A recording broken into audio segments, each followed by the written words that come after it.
మాజీ మంత్రి వైఎస్ వివేకానందరెడ్డి తనయ డాక్టర్ సునీతారెడ్డి వృత్తి ధర్మాన్ని కొనసాగిస్తూనే తన తండ్రి హత్య కేసులో నిందితులను గుర్తించి శిక్ష పడే విధంగా చూడాలని ప్రయత్నాలు కొనసాగిస్తున్నారు. ఈ క్రమంలో ఎదురవుతోన్న అన్ని అవరోధాలను ఆమె అధిగమించే ప్రయత్నంలో ఉన్నప్పటికీ దర్యాప్తు సంస్థల నుంచి సహకారం అందడం లేదు. నిందితులకు తప్పించుకునే అన్ని అవకాశాలు దర్యాప్తు సంస్థల నుంచి అందుతున్నాయి. అయినా సునీతారెడ్డి న్యాయం కోసం చేస్తోన్న పోరాటం ఏమాత్రం సడలలేదు. ఎన్ని రాజకీయ ఒత్తిళ్లు, అవరోధాలు ఎదురవుతున్నా ఆమె ఒంటరి పోరాటాన్ని కొనసాగిస్తూనే ఉన్నారు. సిబిఐ జరిపిన తదుపరి విచారణ అత్యంత లోపభూయిష్టంగా సాగిందంటూ సునీతారెడ్డి తీవ్ర అసంతృప్తి వ్యక్తం చేశారు. కేసులోని అసలు సూత్రధారులను, కీలక సాక్ష్యాలను పక్కన పెట్టి దర్యాప్తును తూతూ మంత్రంగా ముగించేశారని ఆరోపిస్తూ ఆమె న్యాయస్థానంలో ప్రొటెస్ట్ పిటిషన్ దాఖలు చేశారు. గతంలో సిబిఐ కోర్టిచ్చిన ఆదేశాల ప్రకారం నిందితుల కాల్ డేటా, హత్య వెనుక ఉన్న విస్తృతమైన కుట్ర కోణాలపై సిబిఐ లోతైన దర్యాప్తు జరపాల్సి ఉంది. అయితే ఈ ఏడాది మార్చిలో సిబిఐ దాఖలు చేసిన సప్లిమెంటరీ ఛార్జ్ షీట్లో కీలక వ్యక్తులకు క్లీన్ చిట్ ఇవ్వడంపై సునీతారెడ్డి తీవ్ర అభ్యంతరం వ్యక్తం చేశారు. అనేక పక్కా ఆధారాలు స్పష్టంగా కనిపిస్తున్నా దర్యాప్తు అధికారులు వాటిని ఉద్దేశపూర్వకంగానే పట్టించుకోలేదని ఆమె తన ప్రొటెస్ట్ పిటిషన్లో పేర్కొన్నారు.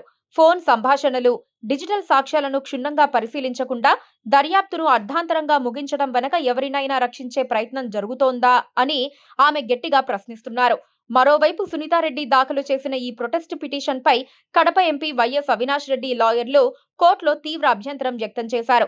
విచారణను కావాలనే కాలయాపన చేయడానికి, రాజకీయ ప్రయోజనాల కోసమే ఆమె పదే పదే కొత్త పిటిషన్లతో కోర్టులను ఆశ్రయిస్తున్నారని అవినాష్ రెడ్డి తరపు న్యాయవాదులు వాదించారు. దర్యాప్తు సంస్థ ఇప్పటికే సమగ్ర నివేదిక ఇచ్చిందని, కాబట్టి సునీతారెడ్డి దాఖలు చేసిన ఈ తాజా పిటిషన్ను అంగీకరించవద్దని వారు కోర్టును కోరారు. సిబిఐ కోర్టు న్యాయమూర్తి పట్టాభిరామారావు సమక్షంలో దర్యాప్తు సంస్థ ఒక పిటిషన్ వేస్తూ న్యాయ విచారణను ఆలస్యం చేసేందుకు సునీత ప్రయత్నిస్తున్నారని ఆరోపించింది. సీఎం చంద్రబాబు ఆదేశాల మేరకు ఆమె పిటిషన్లు వేస్తున్నట్లు తమ కౌంటర్లో ప్రస్తావించింది. సునీత పిటిషన్ను చట్టవిరుద్ధమని చెబుతూ దాన్ని కొట్టేసి న్యాయ విచారణ వేగవంతం చేయాలని కోరింది. కిరణ్ యాదవ్, అర్జున్ రెడ్డి సందేశాలపై సునీత చేసిన ఆరోపణల్లో వాస్తవం లేదని కూడా సిబిఐ చెబుతోంది. సెల్ ఫోన్ సందేశాలకు సంబంధించిన టైం జోన్ ను కూడా పరిశీలించామని, నిందితులపై ఉన్న కేసులకి దానికి ఎలాంటి సంబంధం లేదని సిబిఐ గట్టిగా వాదిస్తోంది. దర్యాప్తు పూర్తయిన తర్వాత మరోసారి సాక్షుల విచారణ, దర్యాప్తు ఎందుకు చేయాలని ఎదురు ప్రశ్న వేస్తోంది. ఇదిలా ఉండగా అవినాష్ రెడ్డితో పాటు మిగతా వారి బెయిల్ను రద్దు చేయాలని సునీత దాఖలు చేసిన పిటిషన్ను మార్చి 11న సుప్రీంకోర్టు తోసిపుచ్చింది.